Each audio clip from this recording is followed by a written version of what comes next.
আসসালামু আলাইকুম। কেমন আছেন আপনারা? আশা করি যে যে অবস্থায় থাকি না কেন আলহামদুলিল্লাহ। তো আমি যে বিষয়টা নিয়ে আজকে কথা বলবো সেটা হচ্ছে রিসেন্ট যে ঘটনাটা ঘটলো মাইলস্টোন স্কুল অ্যান্ড কলেজে বাচ্চারা প্লেন ক্র্যাশ হয়ে যে অনেকগুলো শিশু বাচ্চা মারা গেল। এখান থেকে আমরা কি শিখলাম বা এখান থেকে মেসেজটা কি আমাদের?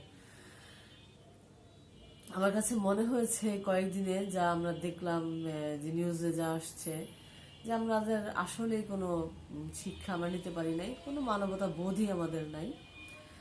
এই ঘটনা থেকে আমরা যা দেখলাম যে এই বাচ্চারা অসহায় হয়ে এই আগুনে পুড়ে তারা বাঁচার জন্য আকুতি জানাচ্ছিল, তারা বের হয়ে বাঁচার জন্য শরীরটা আগুনে পুড়ে দগ্ধ হয়ে গেছে।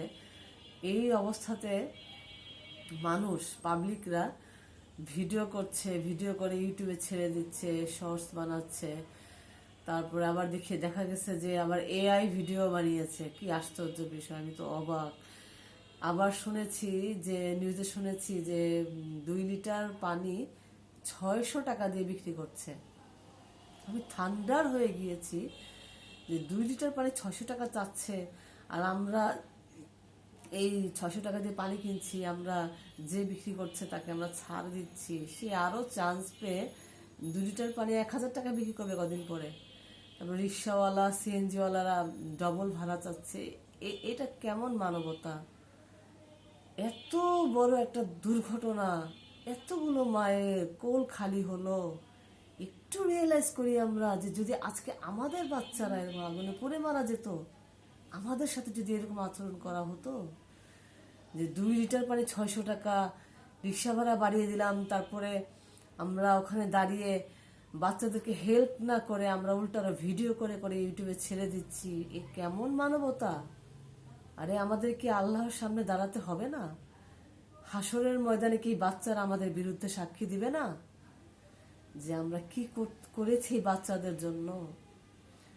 বা এই অন্যায় হচ্ছে যে 2 লিটার পানি 600 টাকায় বিক্রি করছে, আমি এটা কোনো প্রতিবাদ করছি না। আরে আমি তো ওখানে ওই যে আমার কাছে 2 লিটার পানি 600 টাকা চাইতো তাকে ধরে আমি মানে একটা কিছু তো অবশ্যই করতাম, একটা সাহায্য তো অবশ্যই করতাম, যাতে আশেপাশে মানুষ শিখতো এটা।